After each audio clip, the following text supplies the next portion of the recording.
Prophet said, raise your children with three qualities. Prophet said, raise your children with three qualities. Love of your Prophet, love of his family, and reading the Quran. Alhamdulillahi Rabbil Alameen wa salatu wa salamu ala Sayyidil Mursaleen. Amma ba'd, fa'udhu billahi minash shaitanir rajim. Bismillahir Rahmanir Rahim. As-salatu wa salamu alayka ya Rasulallah. As-salatu wa salamu alayka ya Habiballah. As-salatu wa salamu alayka ya Nabiyallah. Wa ala alika wa ashabika ya Noorallah. The beloved Prophet sallallahu ta'ala alayhi wa alihi wasallam has stated, the closest person to me on the day of judgment will be the person who has recited abundance amount of durood upon me. Sallu ala al-Habib sallallahu ta'ala ala Muhammad sallallahu alayhi wasallam. Welcome to our new episode in the series Childhood Matters. Dear viewers, there is a word you must have heard a lot: generation gap. What does it mean? What are the harms of it? And then many other questions which we are going to discuss in this episode. Well, what happens whenever our elders, they give a piece of advice to the young ones? They say, "Oh Abbaji chhado, leave it, that you don't know." So it shows that there is a gap which has developed between these two generations.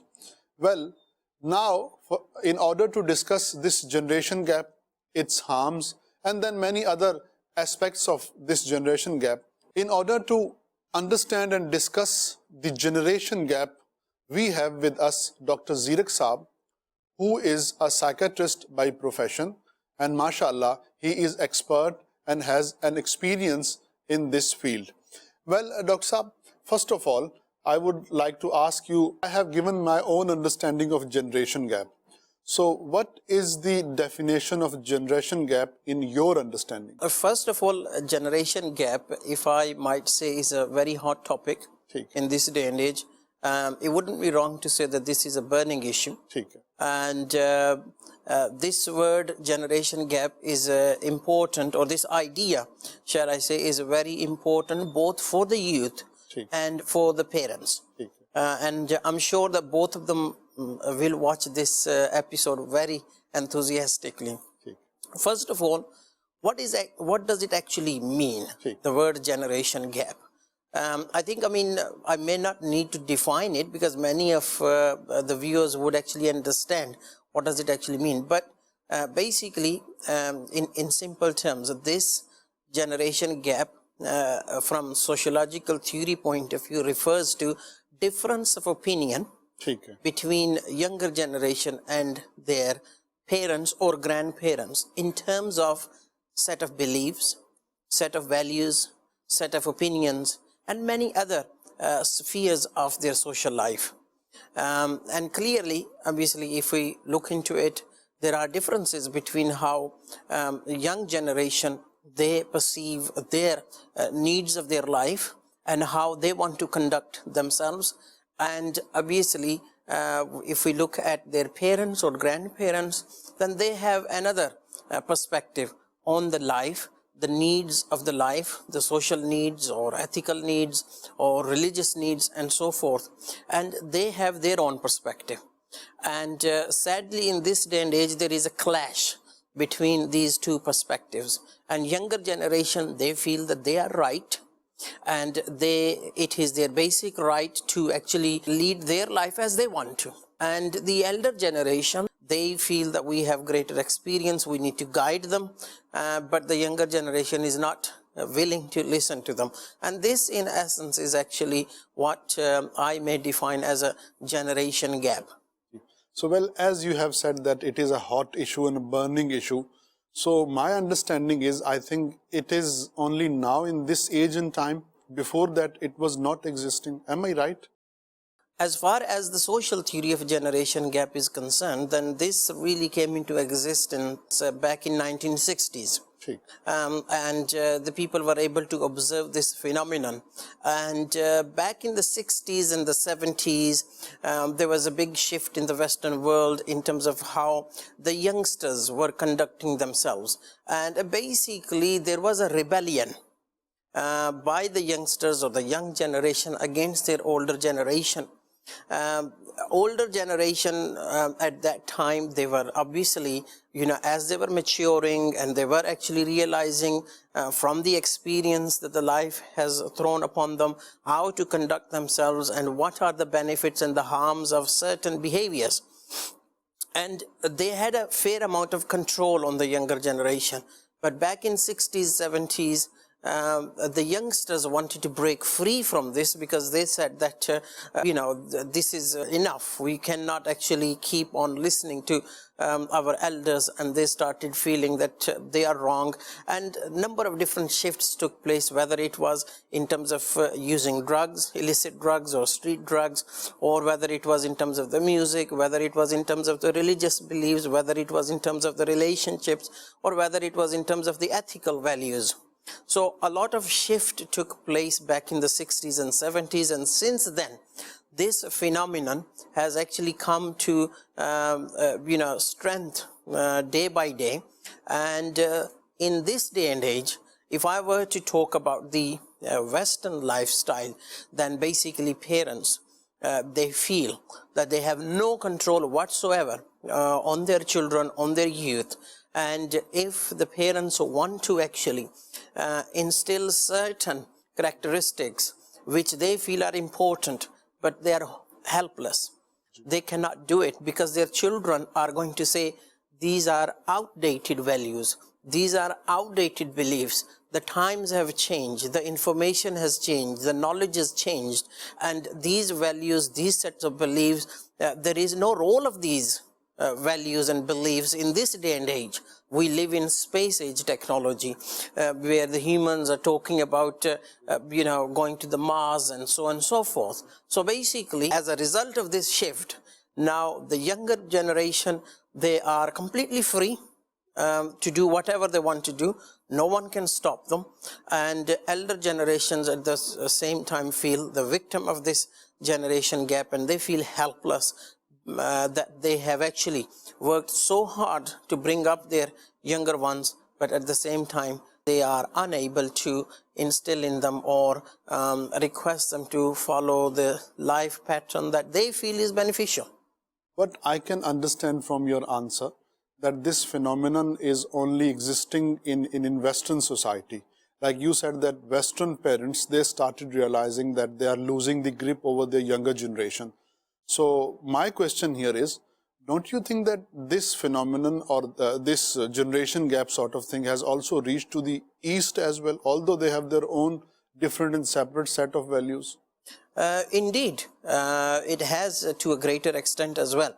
When we look at the sort of, when we say East, we obviously mean Indian subcontinent or other countries that are towards the east of Western countries. Now, when we talk about the East, we mean obviously there is a further differentiation. People who live in the East, so Indian subcontinent, so children and the parents who are still living in the Eastern countries, that's one set of individuals. But at the same time, many Eastern people from the Indian subcontinent or other countries, they have actually migrated to the Western society, Western countries. So these people living in there, they are also, there is a trend that clearly when they went, they took with them these Eastern values.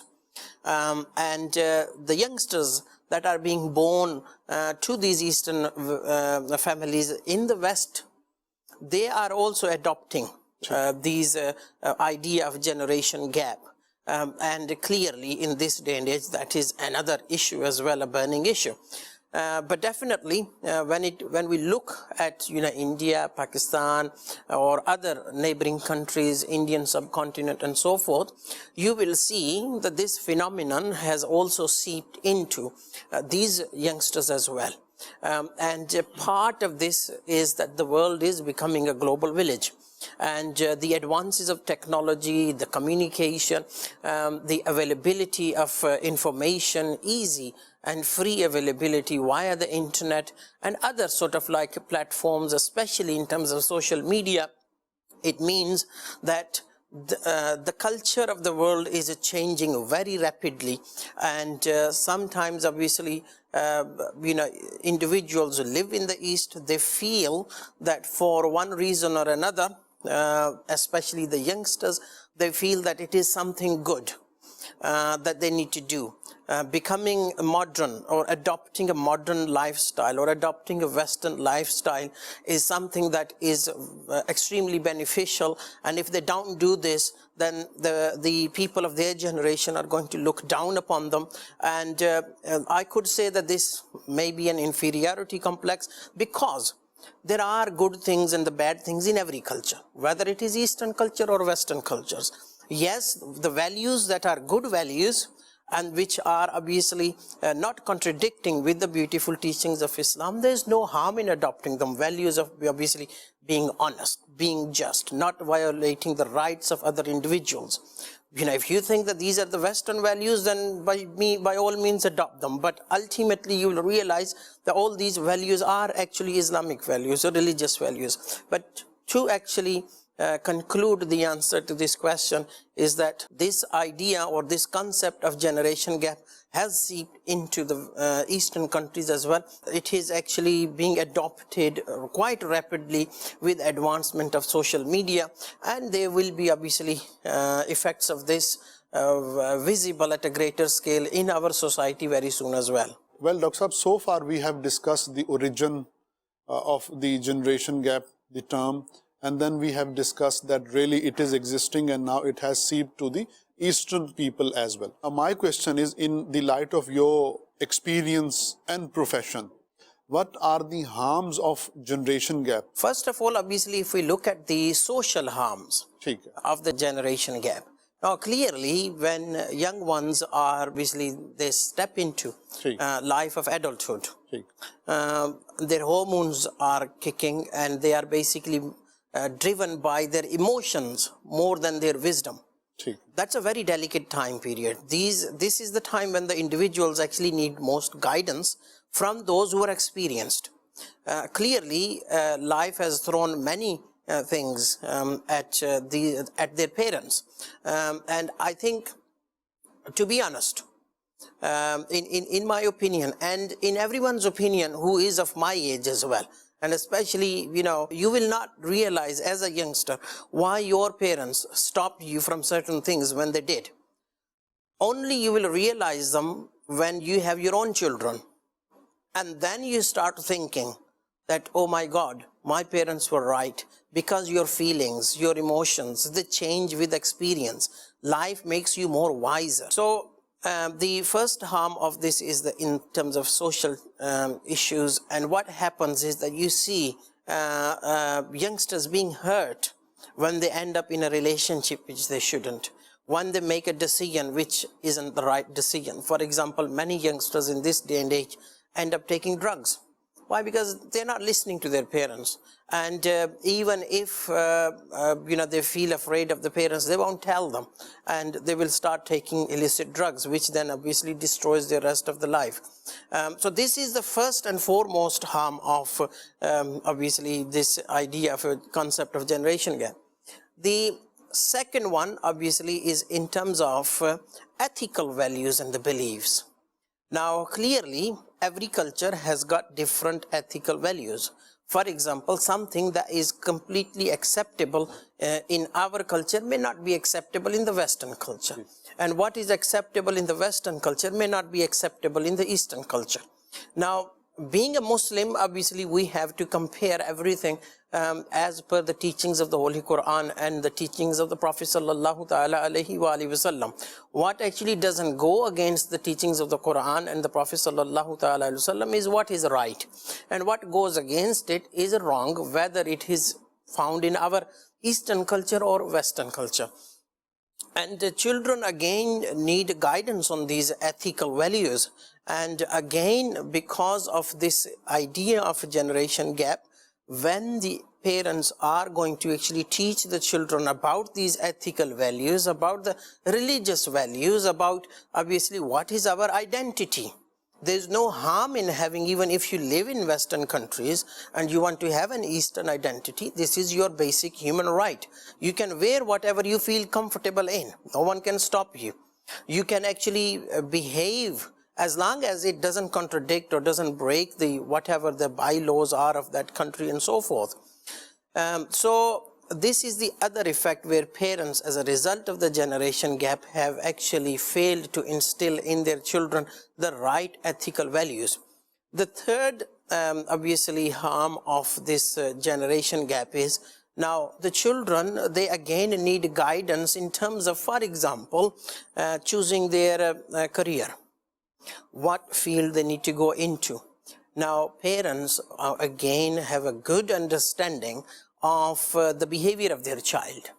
A father or a mother understand how their child is behaving, what type of personality they are, and if the parents are educated, then they may be able to suggest to their children that this they may feel is better for them. Similarly, just like a teacher suggest to a child that we feel that, for example, you are good in terms of putting forward your ideas and defending your ideas, or sort of having a good debate, and you may be a good lawyer, something like that. If you are into practical things and dexterity and for example, putting wrong things right, and you maybe sort of become a good engineer and so on and so forth.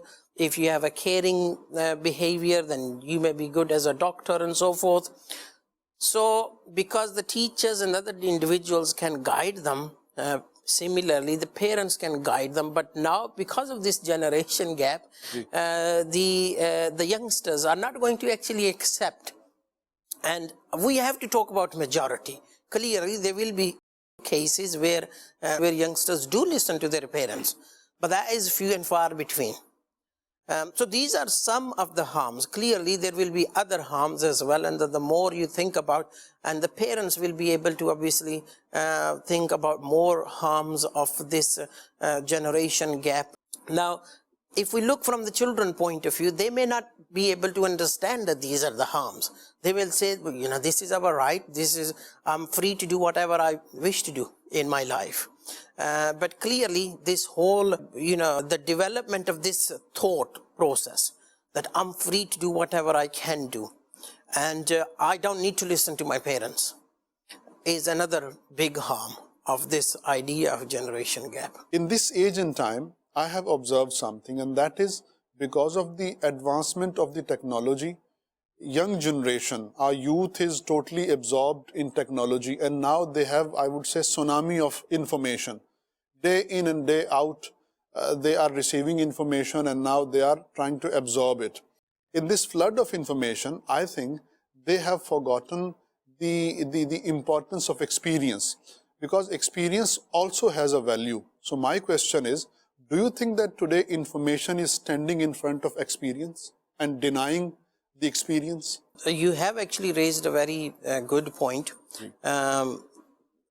Clearly, if we look back 10 years ago, or let's say 20 years ago, before the sort of, although internet was invented, I think probably more than 20 years or so, but since the internet has actually become very easily available, whether it is through smartphones or others, and clearly you've described it very beautifully, this is a tsunami of the information, and everyone's flooded with information, and once you actually gain more knowledge, it does actually illuminate you more. However, the knowledge has also got downsides as well. There are side effects of knowledge as well. One of the side effect or big side effect of knowledge is arrogance. Someone who's got a degree, they may look down upon someone who is not a degree holder, or someone who is educated will clearly look down upon someone who's uneducated. So one of the harm of knowledge is that they become arrogant. And so education, yes, clearly, definitely, there is no denial of this fact that education can be helpful, and obviously it can equip you with lots of good skills and so forth. But at the same time, having this information may also make you a little bit arrogant, and I think this has got a big role to play in development of this generation gap, that the younger generation feel that they know more than their parents, which may be right. However, information on its own without transformation in your practice holds very little meaning. And one other thing in life is that you could be highly educated, but if you've not had the relevant experiences, you may not be able to function well in the society. Very true. You are right. And there are obviously in this sort of like different languages, there are certain idioms to display this, that someone who is educated doesn't necessarily mean that they're experienced.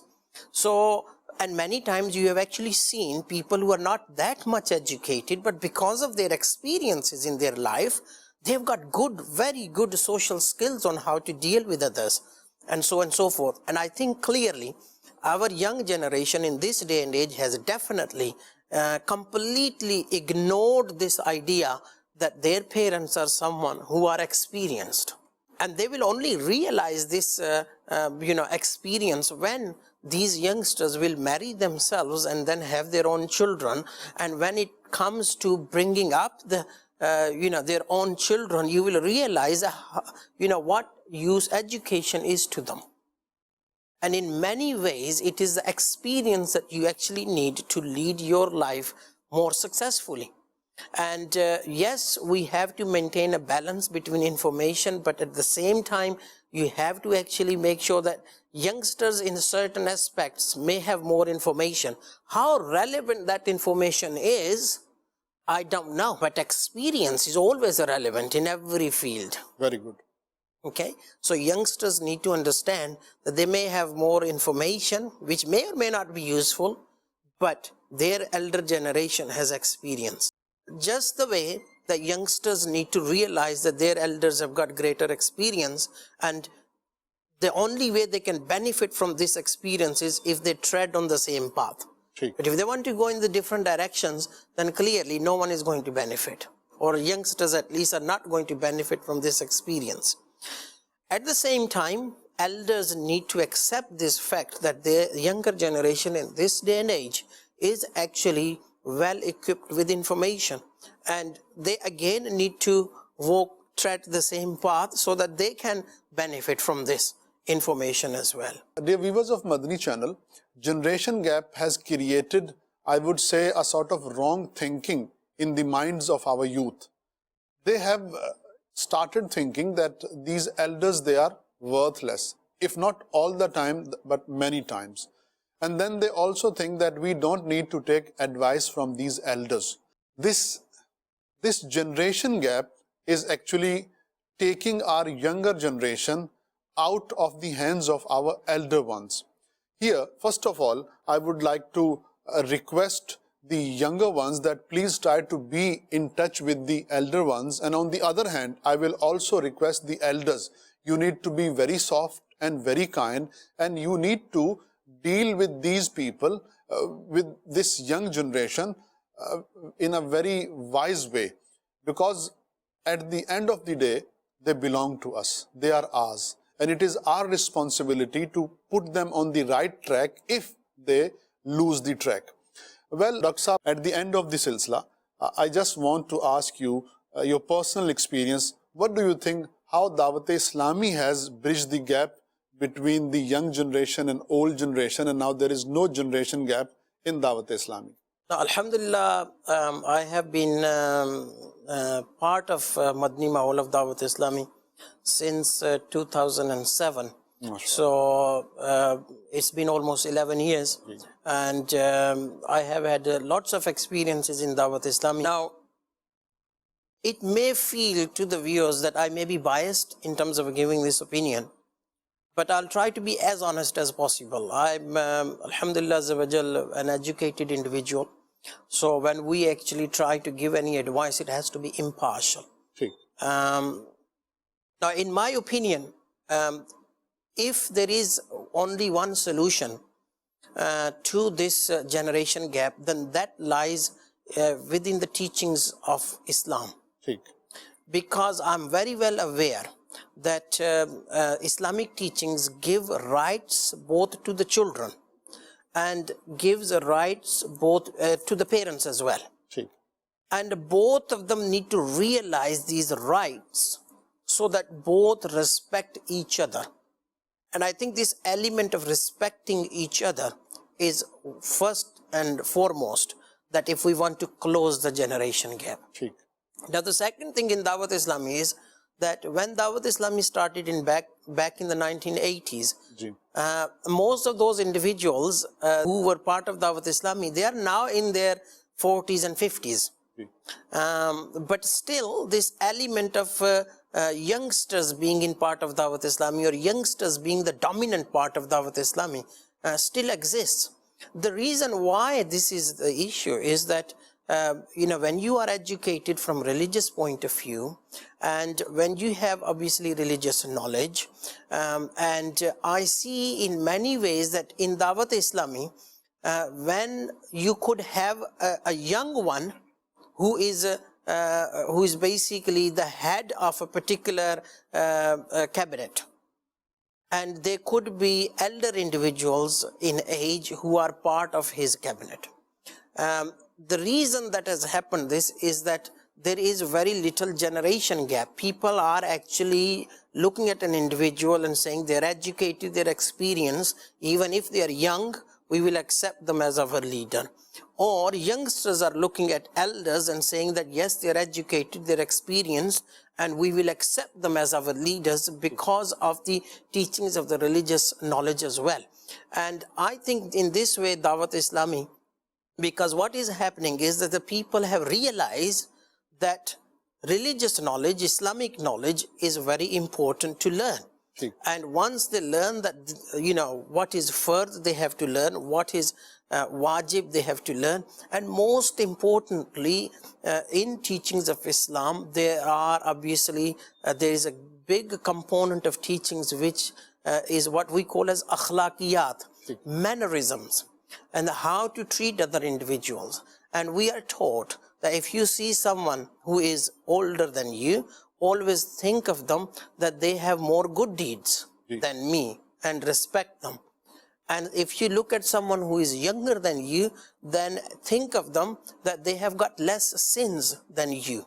In that way, they are more pious. And ultimately, we are told to think that rather than looking from a worldly point of view, worldly status, we need to look at the status that one acquires in the court of Allah Azza wa Jal.